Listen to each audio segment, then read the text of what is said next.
El libro de los mártires, capítulo 11. Historia de las persecuciones en los Países Bajos.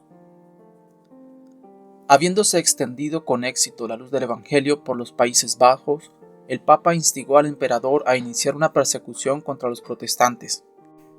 Muchos cayeron entonces mártires bajo la malicia supersticiosa y bárbaro fanatismo, entre los que los más notables fueron los siguientes. Gwendelinuta, una piadosa viuda protestante, fue prendida por causa de su religión y varios monjes intentaron sin éxito que se retractara. Como no podían prevalecer, una dama católica romana conocida suya deseó ser admitida en la mazmorra donde ella estaba encerrada, prometiendo esforzarse por inducir a la prisionera a abjurar de la religión reformada. Cuando fue admitida a la mazmorra, hizo todo lo posible por llevar a cabo la tarea que había emprendido, pero al ver inútiles sus esfuerzos dijo: «Querida Gwendelinuta, si no abrazas nuestra fe, mantén al menos secretas las cosas que tú profesas y trata de alargar tu vida». A lo que la viuda le contestó: «Señora, usted no sabe lo que dice, porque con el corazón creemos para justicia, pero con la boca se hace confesión para salvación». Como rehusó rotundamente retractarse, sus bienes fueron confiscados y ella fue condenada a la hoguera.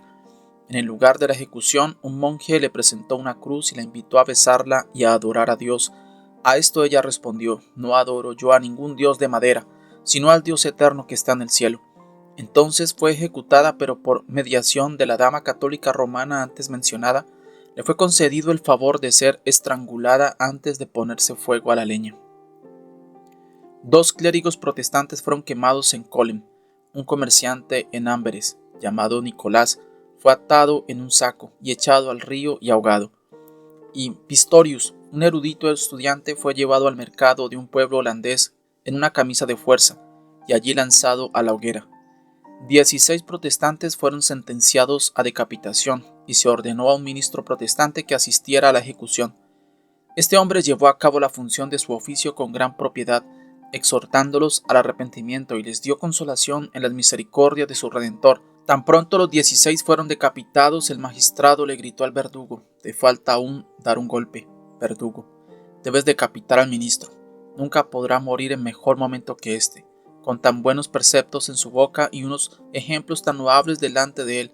Fue entonces decapitado, aunque hasta muchos de los mismos católicos romanos reprobaron este gesto de crueldad pérfida e innecesaria. Jorge Scherter, ministro de Salzburgo, fue prendido y encerrado en prisión por instruir a su grey en el conocimiento del Evangelio. Mientras estaba en su encierro, escribió una confesión de su fe. Poco después de ello fue condenado, primero a ser decapitado y luego a ser quemado. De camino al lugar de la ejecución les dijo a los espectadores: «Para que sepáis que muero como cristiano, os daré una señal».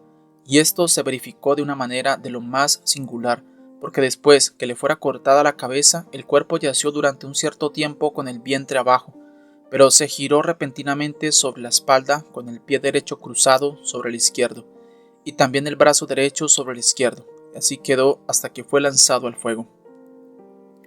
En Ljubljana, un erudito hombre llamado Percinal fue asesinado en prisión. Justus Inspark fue decapitado por tener en su poder los sermones de Lutero. Gilles Tilleman, un cuchillero de Bruselas, era un hombre de gran humanidad y piedad. Fue apresado, entre otras cosas, por ser protestante, y los monjes se esforzaron mucho por persuadirle a retractarse. Tuvo una vez accidentalmente una buena oportunidad para huir.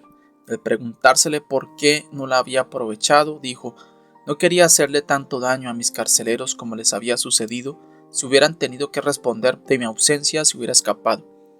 Cuando fue sentenciado a la hoguera, dio fervientemente gracias a Dios por darle la oportunidad, por medio del martirio, de glorificar su nombre. Viendo en el lugar de la ejecución una gran cantidad de leña, pidió que la mayor parte de la misma fuera dada a los pobres, diciendo: «Para quemarme a mí será suficiente con poco». El verdugo se ofreció a estrangularle antes de encender el fuego, pero él no quiso consentir, diciéndole que desafiaba a las llamas, y desde luego expiró con tal compostura en medio de ellas que apenas si parecía sensible a sus efectos.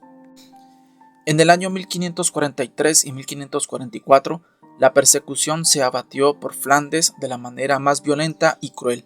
Algunos fueron condenados a prisión perpetua, otros a destierro perpetuo, pero la mayoría eran muertos bien ahorcados, o bien ahogados, emparedados, quemados, mediante el potro o enterrados vivos. Juan de Boscane, un celoso protestante, fue prendido por su fe en la ciudad de Amberes.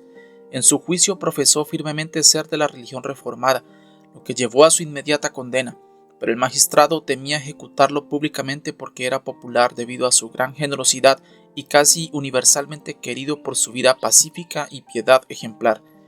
Diciéndose una ejecución privada, se dio orden de ejecutarlo en la prisión. Decidiéndose una ejecución privada, se dio orden de ejecutarlo en la prisión. Por ello el verdugo lo puso en una gran bañera, pero debatiéndose Boscane y sacando la cabeza fuera del agua, el verdugo lo apuñaló con una daga en varios lugares hasta que expiró. Juan de Buissons, otro protestante, fue prendido secretamente por el mismo tiempo en Amberes y ejecutado privadamente. Siendo grande el número de protestantes en aquella ciudad y muy respetado el preso, los magistrados temían una insurrección y por esta razón ordenaron su decapitación en la prisión.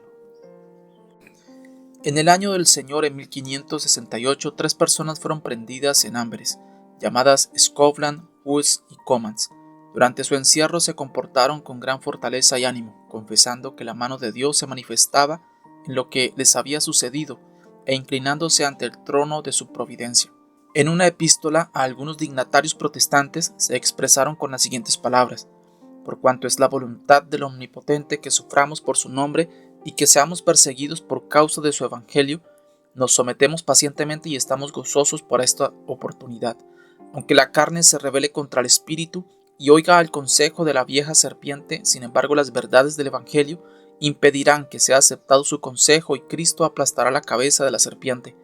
No estamos sin consuelo en el encierro, porque tenemos fe, no tenemos a la aflicción, porque tenemos esperanza, y perdonamos a nuestros enemigos, porque tenemos caridad.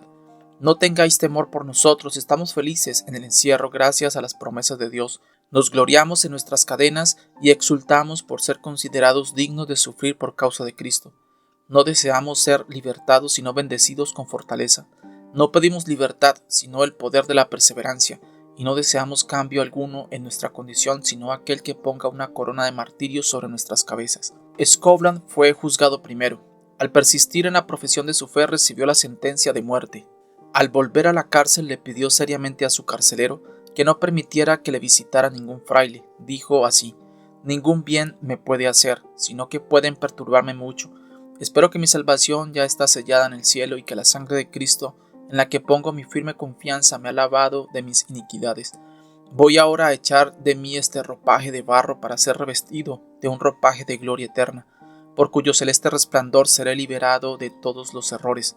Espero ser el último mártir de la tiranía papal y que la sangre ya derramada sea considerada suficiente para apagar la sed de la crueldad papal, que la Iglesia de Cristo tenga reposo aquí como sus siervos lo tendrán en el más allá.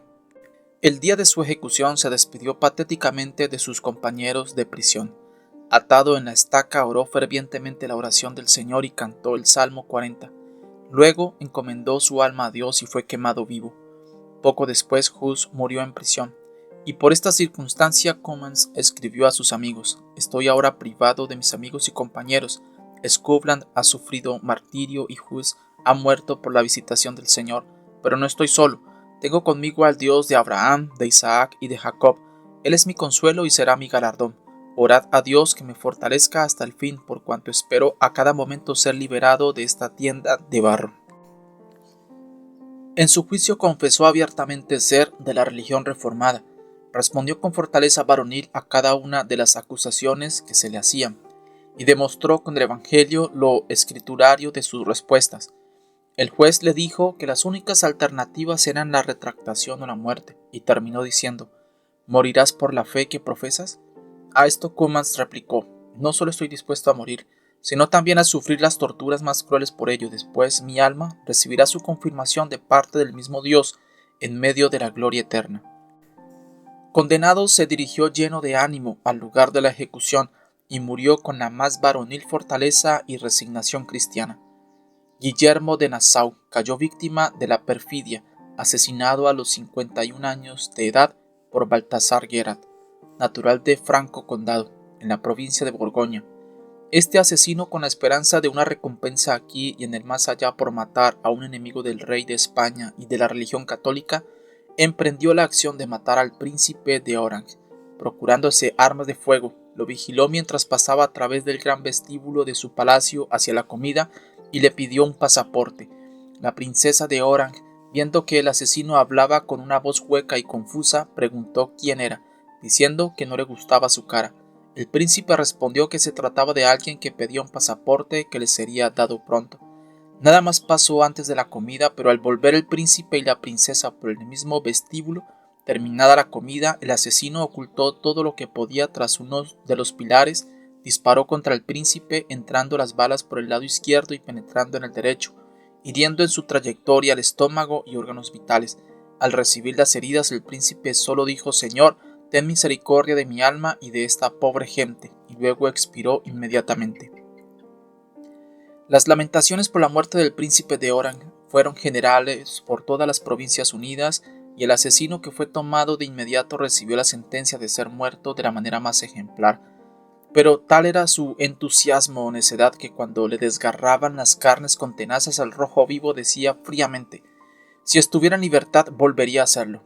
El funeral del príncipe de Orange fue el más grande jamás visto en los Países Bajos, y quizá el dolor por su muerte el más sincero, porque dejó tras de sí el carácter que honradamente merecía, el de padre de su pueblo. Para concluir, multitudes fueron asesinadas en diferentes partes de Flandes, en la ciudad de Valence. En particular, 57 de los principales habitantes fueron brutalmente muertos en un mismo día por rehusar abrazar la superstición romanista, y grandes números fueron dejados languidecer en prisión hasta morir por lo insano de sus mazmorras.